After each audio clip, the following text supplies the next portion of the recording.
Wow, hello les frérots, c'est Frisk, j'espère que vous allez bien.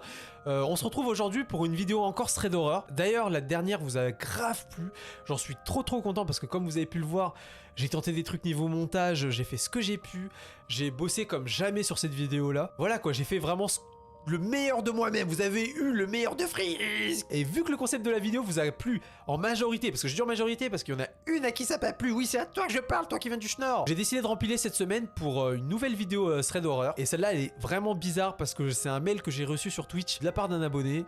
Mais allez, je vous laisse découvrir ça après le générique. Comme je vous l'ai dit en intro, c'est un abonné sur Twitch qui m'a envoyé un message. Moi j'étais éclaté, je venais de finir un live, il devait être minuit 30, 1h, quand je vois que j'ai reçu un message sur Twitch. Et je décide de checker ça vite fait avant de me coucher et j'aurais jamais dû. Ce message, en fait, ça vient de Clé de Bras. Clé de Bras m'explique qu'en ayant vu mon ancien thread d'horreur, que vous avez tout ce qu'il fait, serait réveillé chez lui des souvenirs qu'il aurait longtemps enfouis et même tenté d'oublier. Des souvenirs tellement traumatisants que même aujourd'hui, il en éprouve les impacts. Il faut savoir que Clé de Bras, il habite à Paris. Il a une copine institutrice et donc du coup ça fait quelques temps qu'ils sont ensemble. Lors d'un voyage qui date d'il y a quelques années, ils sont allés dans le Gers et sa copine est tombée grave amoureuse de la région. Elle a kiffé en fait les paysages, le fait que ce soit proche de la nature, etc. Petit à petit, l'idée d'aller habiter dans la région a fait son chemin dans leur esprit. Clé de Bras, lui, qui est pas particulièrement fan de Paris, il y a vécu toute sa vie, mais il n'est pas non plus très attaché à Paris. Il accepte d'emménager avec elle dans le Gers. Donc ils visitent plusieurs biens là-bas, et ils jettent leur dévolu sur une petite maison toute mignonne qui est entourée d'arbres et très proche de la nature. Exactement ce que souhaitait au final le couple, exactement ce que voulait Clé de Bras et sa copine. Ils ont économisé un peu de thunes et ils ont fait appel à une société pour déménager leurs affaires. Le plan était que Clé de Bras suivrait le camion de déménagement sur la route pour s'installer d'abord dans un premier temps seul en attendant que sa femme, enfin que sa copine qui est prof, finisse de donner des cours aux enfants jusqu'aux grandes vacances. Bien sûr, Clé de Bras aurait pu attendre que sa copine termine les cours pour partir avec elle, mais en fait ils ont absolument voulu profiter d'une offre très alléchante de la part de la société de déménagement, mais qui avait lieu qu'à ce moment précis, que ce week-end précis là. Mais rassurez-vous, Clé de Bras était pas seul. Clé de Bras était accompagné en fait du petit frère de sa copine. En fait ils allaient se relayer durant la route parce qu'elle était ultra longue et ultra chiante. Une fois arrivés sur place et qu'ils ont commencé à décharger ce qu'il y avait à décharger, à commencer à installer les différentes affaires, ils se sont posés un peu et sont allés visiter la ville d'à côté pour aller boire un verre ou deux et manger les spécialités locales. Parce que dans le Gers, il y a du bon foie gras, je crois. Par contre, ils pouvaient pas rester très tard parce qu'il fallait ramener le petit frère dans la gare la plus proche le lendemain très tôt.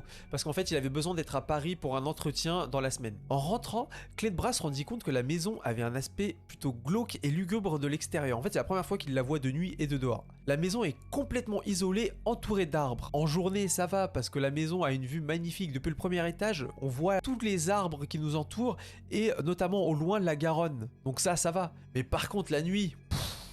changement d'ambiance direct. La nuit elle faisait flipper parce que la maison avait des grandes baies vitrées, ce qui faisait que depuis l'extérieur tu pouvais complètement voir à l'intérieur parce qu'il n'y avait pas de rideaux, ils n'ont pas pris le temps d'installer des rideaux. Mais par contre depuis l'intérieur tu vois que dalle. En fait t'as de la lumière donc du coup tes yeux sont pas habitués à voir dehors et donc tu vois vraiment rien. Le lendemain, après avoir ramené son frère, il fait une petite promenade avant de rentrer. Il rentre pas trop tard parce qu'il se dit qu'il va faire nuit et que ça il va galérer. Donc il rentre chez lui. Il se pose dans le canapé devant la grande baie vitrée avec un verre de binouze.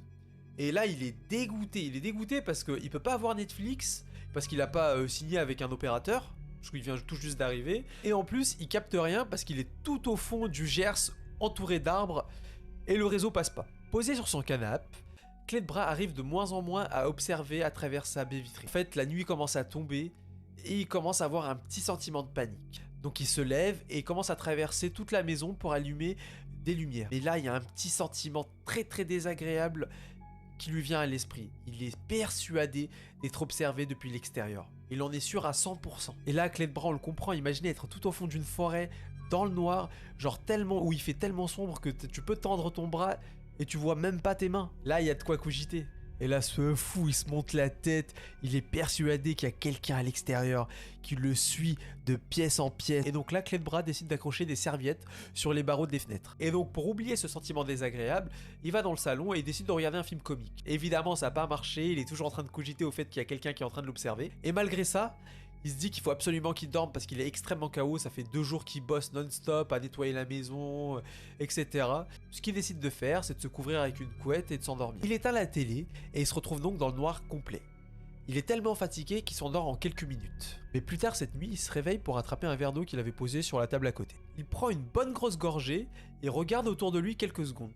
Et les minutes qui vont suivre vont être les pires de sa vie. Son cœur s'est mis violemment à accélérer quand il remarqua qu'il y avait quelqu'un qui se tenait dans le coin de la pièce. En effet, les yeux de Clé-de-Bras s'étaient habitués à son environnement et du coup il arrivait à déceler les choses qui étaient ici et là. Il n'arrivait pas à voir ses yeux, mais c'était certain que de son côté, il l'observait à son tour. Clé-de-Bras ne fit rien, il ne bougea pas.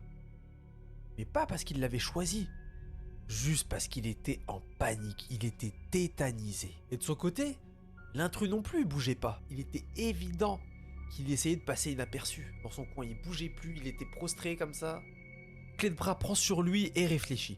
Il se dit que s'il a pas bougé, c'est qu'il doit penser que je l'ai pas vu. Il commence à se dire, vas-y, je vais faire comme si de rien n'était, et je vais me rasseoir. Il se rassoit, et après 1 minute ou 2, en prenant un courage insane, Clé-de-Bras se met à tousser. Il tousse. Il se met à tousser très fort, et il se lève. Et il se dirige vers la salle de bain. L'intrus n'a pas l'air de bouger. Il bouge pas d'un pouce. Clé-de-Bras rentre dans la salle de bain, il verrouille la salle de bain, en faisant le moins de bruit possible. Il sait que le seul moyen pour lui de s'enfuir, c'est la fenêtre au-dessus de la baignoire. Donc du coup, il entre tout doucement dans la baignoire, il enlève le rideau, il tourne le loquet. La fenêtre se met à grincer, et là, il se fige et il prie pour que l'intrus ne l'ait pas entendu. Il entend des frottements. Des frottements métalliques contre la salle de bain. Pas comme si il toquait, non, il toque pas.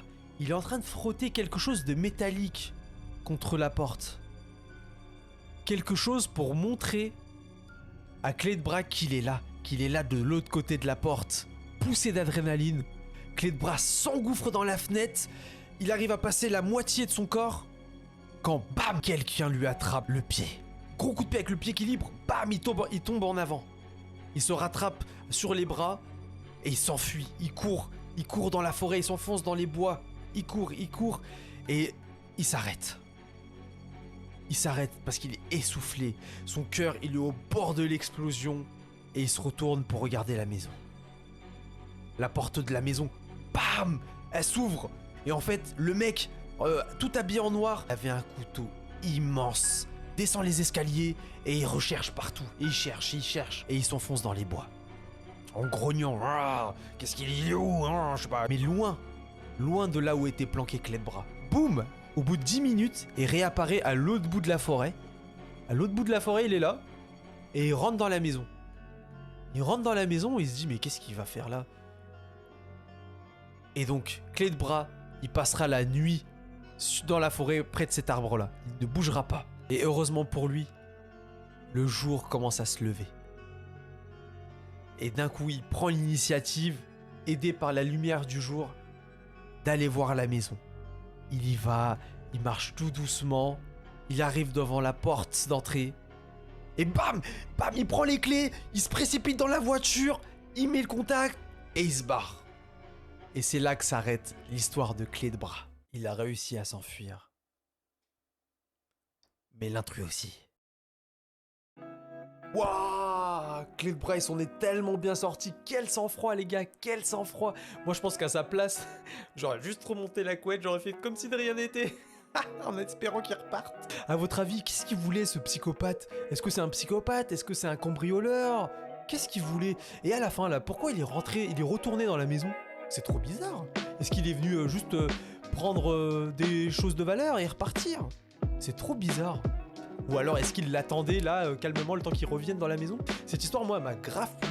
Je sais pas si elle vous a plu, j'espère que ça a été le cas. N'hésitez pas à lâcher un maximum de likes, partager la vidéo. Vous savez les frérots, je suis au début, j'ai besoin de force. Moi, en tout cas, j'adore faire ce genre de vidéos. C'est vrai que ça me prend un peu plus de temps que des let's play parce que bon, il y a plus de montage, plus de travail. mais j'adore faire ça et donc je pense que je continuerai. Et pareil, n'hésitez pas à faire un petit coucou à la communauté en passant sur Twitch. Je stream les lundis, mercredis, vendredis. Venez, des fois je joue avec les viewers, c'est grave cool. D'ailleurs, il y a aussi un Discord, tous les liens sont en description. Et j'ai une petite question pour vous. Est-ce qu'à la fin, vous seriez rentré pour aller chercher les clés de la voiture? Vous seriez reparti à pied?